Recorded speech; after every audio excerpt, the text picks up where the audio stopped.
So I'm a pretty emotional dude, okay? And I really connect with anime. As you know, if you've been a part of the channel for a while, like I think I've expressed this a few times, and if you're brand new here, what's up? I'm Dom. I'm from the Otaku Room, and I review anime on a weekly cadence. But when I am watching anime specifically, and sometimes this happens with like Korean dramas, sometimes this happens with regular shows, but for the most part, like I really connect with anime.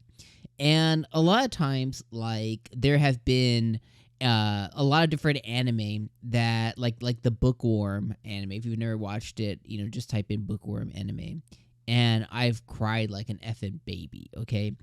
And for whatever reason, this episode got me 2 times. And I didn't like cry, but like, your eyes get a little swelled up, you get a little teary eyed. And I got teary eyed twice. And I think for me, this immediately went up to like my favorite new anime of the season so far. And the 2 reasons that I teared up, while watching the episode is we have Pride Royal Ivy, or the girl that she was who lived 18 years before, and she got hit by our friend by Truck-kun's cousin Semi-kun, which I had a really good laugh at in the beginning of the episode. I was like, yo, is this Semi-kun? Like, not only to get hit by a truck, but to get hit by a semi, that's a way to go. But she ends up reincarnating in this 8-year-old girl. And thankfully, she reincarnated into a world she's familiar with her favorite video game, her favorite otome game that she used to play a lot. And apparently it was the last thing she was thinking of before she got hit by Semi-kun, okay?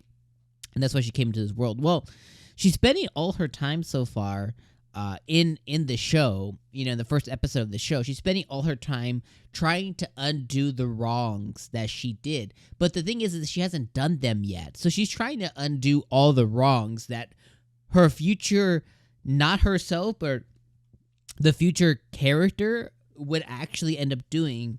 And in doing so, it's causing her to have a lot of like specific moments. And during one of the scenes in the beginning of the episode, she saves her dad. She got misconstrued to have precognition, and it's not. The good thing is she can use her knowledge of things that occur and put that under the guise of precognition. But she gets precognition, and she warns her dad like, "Hey, your carriage, the wheel's gonna break, don't go." And she like jumps out on the window and everything. But the when she comes back in, the butlers and maids are pleading with her like, don't take it out on this one girl who is trying to hold her back. She's new, she doesn't know. And it's because she's been such a despicable little human of a character that these people are petrified that they might get murdered or killed, or something crazy could happen to them, because they went against her wishes in trying to save her. And in that moment, she realizes the scars that her staff has and the ridiculous amount of, not oversight, but the ridiculous amount of like control that one person can seemingly have over other people, and the power that one person can have. And she's realized that the way that they're reacting is like it's inhuman. It's insane the way that they're reacting to her as some kind of like little tyrant. And she begins to break down and say that she's sorry. And again, she's sorry for things that she did, but she didn't do. It was the character that did. And that moment there just kind of got me to tear up as she goes in her dad's arms and she just like says, I'm sorry. That moment really got me. Then later on in the episode, she's talking to her new subordinate, Stale. I think his name's Stale or Stale. And I don't really understand it completely, so maybe somebody can put me on to the specifics, but he's either her dad's illegitimate son or something. Basically, her dad went and knocked up some commoner lady, or because he has magic or, mana abilities, they just steal commoners who have mana and bring them into the royal family. Because he still mentioned later on in the episode that, I have other friends who also have mana abilities. If it's not me, it'll be one of them. So I'm assuming it's the latter of the two. But I don't know. Put me on if you guys kind of got that, because I couldn't really grasp my head around it. But putting that aside, Ivy's been trying to, or Pride's been trying to, really undo the wrongs that she would potentially do as a character later on in the game. So far as making him kill his own mother. Like, what kind of just devil character is that? Anyways, she just feels so bad that she can't do anything for him, and she just begins to say like, I'm useless. I can't even help a little boy. I can't even help anybody. Like, I can't do anything. And she just breaks down again. And that got me to tear up again, because it's just such a genuine moment of, like, even though, like, she can't really be blamed for things that her future character self would do, which she's no longer going to do because she's already set up a different path. Her dad's alive.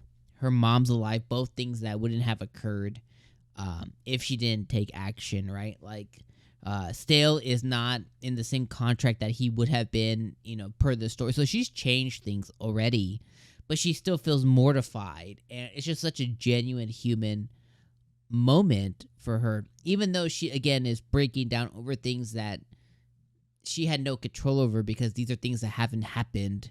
But just the fact that it could, and realizing that these things happen to a character that she now has this human bond with, she breaks down. That got me to break down a little bit too. And again, like I said, little puffy eye, little teary eye, not full on, but still it got emotional. And I was like, wow, this is great. So first episode really knocked it out the park for me. And I really think that this is one that I'm going to be watching every single week. Now, if I should watch it and review it every week, let me know that down in the comments, and, hit the like button, do all that stuff. But should you watch it, right? Let's put a button on it here. Should you watch the most heretical last boss queen for Villainess to Savior? Jesus, this is a long name. I really think, like, if this type of anime, if this type of anime is your jam, the Villainess, all routes lead to doom, Emperor, like these types of Villainous, otome game type anime, if these are your jam, yes. If they're not, but you're open-minded to it, I would say definitely, this episode for me really came swinging, and I think really made an impact on me. If it made that same kind of impact on you, then yeah, I think you should watch it. Opposite, they're not your jam, they're not really your thing, you should probably not watch it. And if you did watch episode 1 and it's just like, it's okay, I'd probably say either do one of two things. Either not watch it, or give it the 2-3 episode rule and see how you feel after a couple episodes. But really, I think this episode 1, I think was so good that if it didn't hook you, I just don't see a future. I don't see, like, there's just so many other anime that will hook you immediately that would probably be a better serve of your time. On the opposite, if it did get you, I think we're in for a ride, and I think this is going to be a gem of the seasons. So, anyways, let me know what you guys think in the comments down below. Pour out some love if you think this is something I should cover all season long. And of course, as always, I appreciate you for being here. Have a great rest of your day, week, night, morning, afternoon, and I'll see you in the next one. Peace.